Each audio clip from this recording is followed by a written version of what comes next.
ये कभी कम नहीं होगा। और भी लिखा गया बहुत कुछ, क्या तुम प्रभु कृपा करो यही भांति और सब तज भजन करें।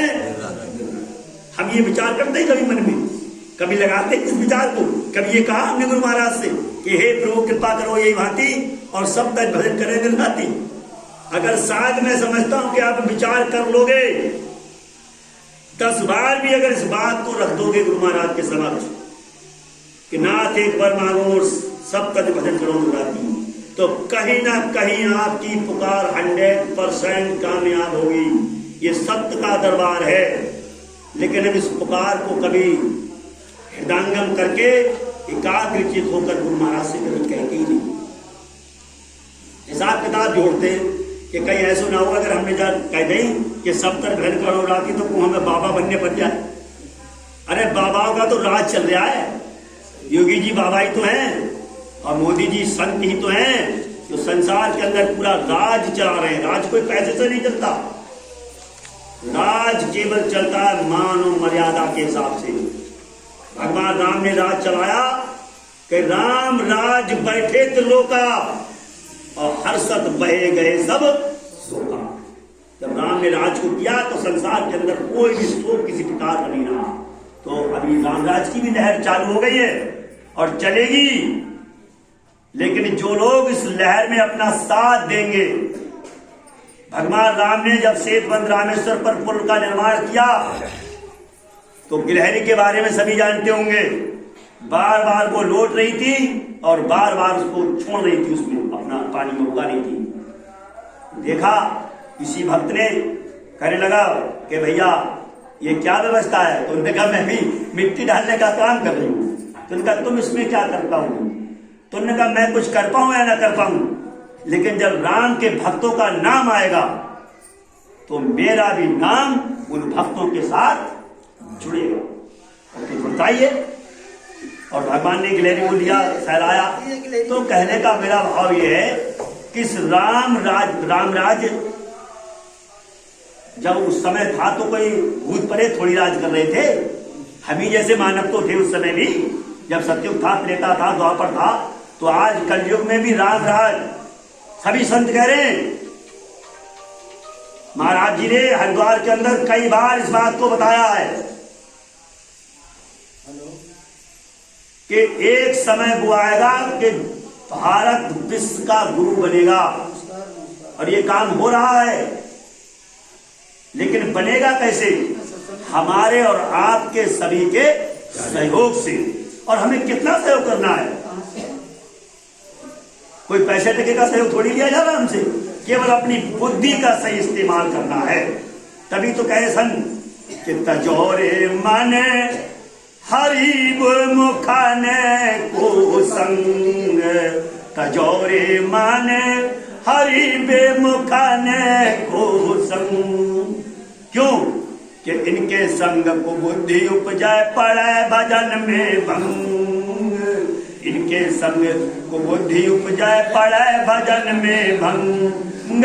तजोरे माने हरि बेमुखाने को संग, तजोरे माने हरि बेमुखाने को संग। हरि को जो नहीं मानने वाले लोग हैं उनके संग रहने के लिए सभी संतों ने गीता में, रामायण में, सभी में जिक्र लिखा गया कि इनके संग ज्यादा बातचीत करने का हरि भक्तों का काम नहीं है, क्योंकि इनके संग जैसी बात करोगे तो कह रहे कि इनके संग को बुद्धि उपजाए पड़े भजन में भंग।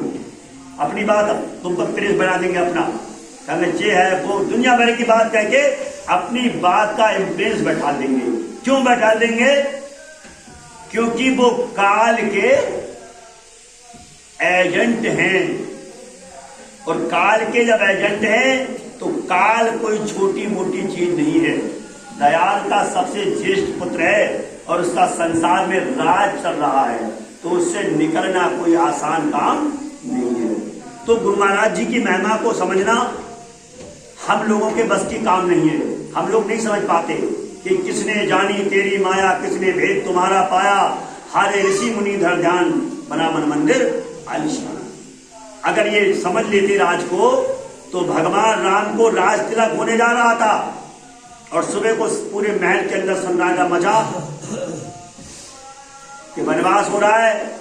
तो वशिष्ठ मुनि के पास भरत जी पहुंचे और एक दुआ लिखा गया बड़ा सुंदर। वशिष्ठ मुनि से उन्होंने पूछा भरत जी ने कि गुरुदेव आप ये बतलाइए कि ये जो व्यवस्था है इस शाम क्या थी और अब क्या है।